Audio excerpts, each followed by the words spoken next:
morning. For this video, papakita ko sa inyo kung paano magluto ng adobong baboy. Kaya una, ito tayo ng bawang.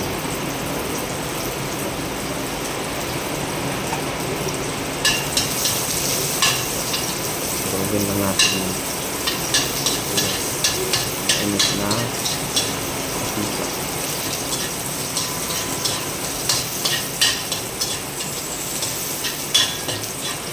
Hintayin natin lang medyo magpa-brown. Natin ilagay yung baboy.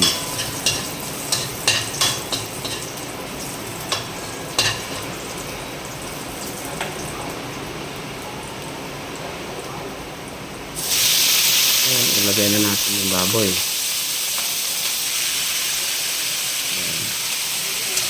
Haluin natin. Lahat ng mga laman ay masamanti.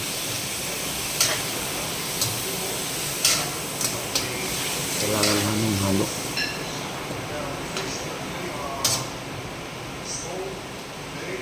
Katapos nito, takpan muna natin at maghintay tayo ng mga ilang minuto sila ay magkakatas.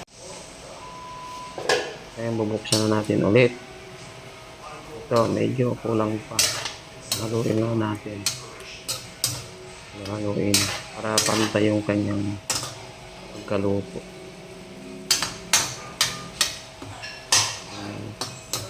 Balikan natin. Takpan natin. And bubuksan na naman natin ulit. Ayan, kulang pa, ano?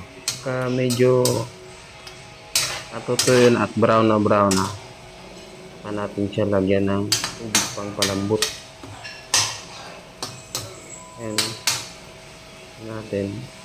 Takpan natin. And then, iwanan natin ulit. At balikan natin. Ayan, kung makita nyo, tuyo na yung kanyang mga katas. Siguro pwede na ito lagyan tubig para pang palambot. Yung paglagay ng tubig natin dito, tantahin lang natin na kaya niya nang palambutin yung karne. Siguro ang dami nito, paapawin na ng konti sa karne. Or antay sa karne. Ayan. Lagyan natin ito ng pork cubes. Yung pang pork. Ayan. Okay na. Na? Ngayon, tikman natin at tingnan natin kung malambot na. Ang pag-test pala nito, bukan mo lang tusukin sa panandok. Kung maghiwalay na, sabihin yan, malambot na.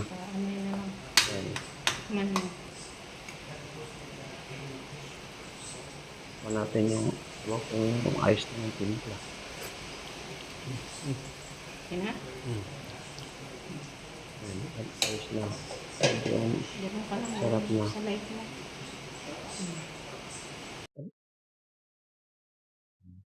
Thank you for watching.